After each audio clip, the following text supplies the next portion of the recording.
Сәлеметсіздер ме, құрметті әріптестер? Мен бастауыш сынып мұғалімі Әбжәмиева Назерке Сайлаубайқызы. Сіздермен бастауыш сынып оқушыларына арналған логикалық есептер мен дидактикалық ойындар жүйесі атты әдістемелік нұсқаулығымды таныстырғым келеді. Бала өмірінде ойынның алатын орны ерекше. Жас бүлдіршіннің өмірді тануы, қоғаммен қарым-қатынасы және психологиялық ерекшеліктері осы ойын үстінде қалыптасады. Ол ерте жасынан басталып, бала толық жетілгенше жалғасады. Ойын бала бойындағы ұйымдастырушылық, белсенділік, шапшаңдық сияқты қабілеттердің дамуына ықпалын тигізеді. Ойын түрлері өте көп. Олардың ішінде біздің күнделікті сабақта қолданылатын дидактикалық ойындарға тоқтала кетсек. Дидактикалық ойындар нақты мақсатты көздейді және міндеттерді шешеді.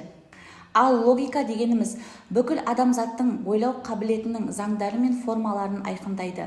Логикалық тапсырмалар арқылы баланың ойлау дағдылары қалыптасады және бала оқуға, еңбекке деген белсенділігін арттырады. Дидактикалық ойындар мен логикалық ойындардың негізгі міндеттері баланың тану, іздену әрекеттерін дамыту болып табылады.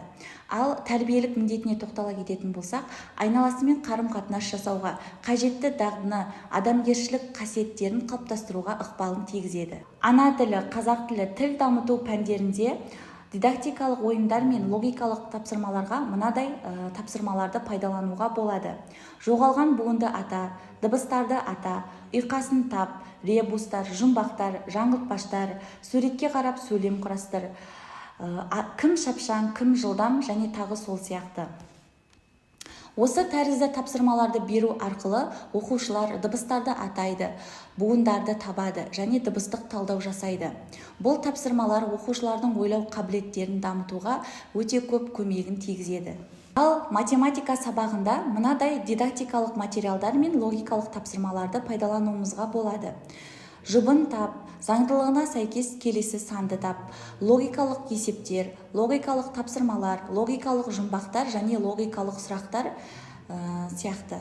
Бұл пәнге сәйкес логикалық тапсырмалар мен дидактикалық материалдар оқушылардың оң және теріс санауына, келесі санды, көрші санды табуына, геометриялық пішімдерді атауына және тағы сол сияқты тапсырмаларды орындауға мүмкіндік жасайды. Осы дидактикалық материалдар мен логикалық есептерді пайдалануда оқушылардың сабаққа деген қызығушылығы артады және оқушылардың сөздік қоры молаяды, анық сөйлеуге дағдыланады. Осы әдістемелік жинағымның ішіндегі түрлі тапсырмалар мен ойындарды, логикалық есептерді әріптестеріме сабақ барысында қолдануға кеңес беремін. Осы әдістемелік жинақ туралы түсіндірме жұмысым аяқталды. Назар қойып тыңдағандарыңызға көп рахмет.